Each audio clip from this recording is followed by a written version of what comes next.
Momento de reflexão. Meu amado e querido irmão, a graça e a paz do Senhor Jesus seja com a sua vida.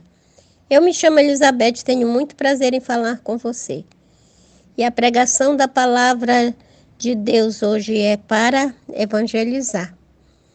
E se encontra aqui no livro de Marcos, o Evangelho segundo escreveu Marcos. Capítulo 5, versículo 20 diz assim: Então ele foi e começou a proclamar em Decápolis tudo o que Jesus lhe fizera, e todos se admiravam. Então, meus amados, aqui é o caso daquele endemoninhado gadareno que tinha uma legião de demônios e ele se cortava com pedras, ele gritava, ele vivia nos sepulcros, ele era totalmente atormentado, possuído pelo inimigo, por Satanás, espíritos imundos, eram legiões. E aí, quando Jesus viu aquela situação, ele teve compaixão daquele homem e mandou que os espíritos imundos saíssem dele. Então, aqueles espíritos, ele ainda perguntou o nome, mas Jesus sabe de tudo, era para que a multidão visse quantos demônios estavam possuindo aquele homem. E ele disse que o nome era Legião, porque eram muitos. Então, rogaram aqueles demônios que Jesus mandasse eles para aquela manada de porcos que ia passando. E ele mandou, e eles se jogaram de despenhadeiro abaixo até se afogarem na água. Então, aí aquele gadareno, ele ficou tão grato que ele queria ir com Jesus. Mas, meus amigos, Jesus usa cada um de nós da forma que ele quer.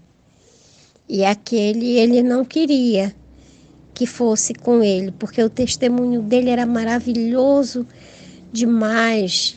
Era uma porta que se abria para ele levar a palavra de Deus aos seus familiares. E eram muitas cidades. Ele foi para Decápolis. Decápolis significa por volta de 10 cidades. E por ali eu creio que toda aquela região haviam pessoas conhecidos dele, parentes. Ele pediu que ele queria ir com Jesus, mas Jesus disse: não, vai e conta o que vai à tua casa, no meio da tua parentela, mais ou menos isso. E conta como Deus, como o Senhor teve compaixão de ti. Então ele foi e anunciava, e todos se admiravam de como, porque todos o conheciam. Eu imagino a cena, eu sempre gosto de, quando eu leio um texto assim, ficar imaginando aquele homem todo ferido, de roupas rasgadas, muitas vezes até sem roupa nenhuma, cabelo desgrenhado, sujo, machucado, aquela barba, tudo. Mas aí Jesus faz uma transformação, muda a vida dele. Eu imagino já ele ali cuidado, limpo, zelado. E aí foi pedir que queria seguir Jesus. E Jesus disse: não, vai para a tua casa para falar aos teus. Porque ele precisava proclamar as maravilhas que Deus havia feito na vida dele. E contar para quem não conhecia Aí as pessoas ficavam imaginando, mas não tinham ideia de como era. Mas ele tinha que falar para aqueles que conheciam ele, para verem como ele era aprisionado por Satanás e como agora ele estava liberto. Então é isso, meus amados. Vá aonde o Senhor lhe chamar, onde o Senhor tocar no seu coração. Vá e faça a obra de Deus. Leve essa palavra a quem precisa. E que Deus abençoe você. E até uma próxima vez, se o Senhor Deus nos permitir.